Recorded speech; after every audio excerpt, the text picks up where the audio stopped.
সবাই কেমন আছো? আজকে বানাবো যে পনির মহারানি। তো সবার আগে তো পনিরগুলোকে আমি ছোট ছোট টুকরো করে কেটে নিয়েছি। এবার এগুলোকে জাস্ট একটু সাদা তেলে ফ্রাই করে নেব।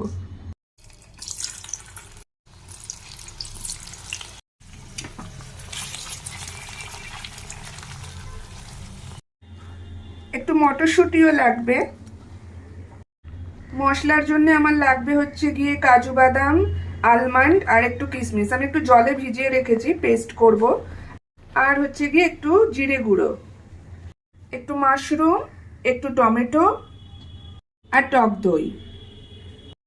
একটু টমেটো ভেজে তুলে নেবো আর কি। আলমন্ড, কাজু বাদাম আর কিশমিশ তিনটেকে একসঙ্গে মিক্সিতে পেস্ট করে নিয়েছি। আচ্ছা, কড়াইতে আগে দেবো তেল। পনির ভাজা তেলটাই দিয়ে দেবো আর কি। টক দইটাকেও ফেটিয়ে নিয়েছি। জিরে, গরম মশলা, তেজপাতা, মটরশুঁটিগুলো, জিরা পাউডার, শুকনো লঙ্কার গুঁড়ো,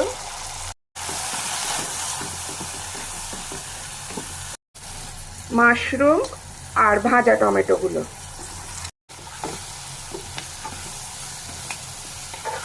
মিষ্টি, নুন,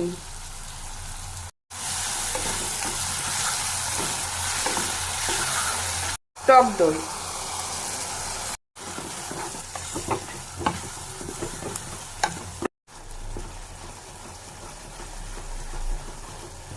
এর ভিতর দিয়ে দেবো জল। একটু ফুটে গেছে, এরপর দিয়ে দেবো আমি পনিরগুলো। এবার আমি ঢেকে দেব 4-5 মিনিটের জন্য, বাস।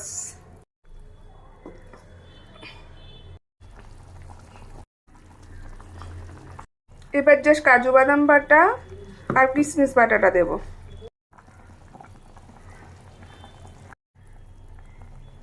গরম মশলা। কমপ্লিট। রেডি হয়ে গেছে আমার পনির মহারানি। এবার নামানোর আগে আমি একটু কাজু বাদাম বাটা আর কিশমিশ বাটা দেবো।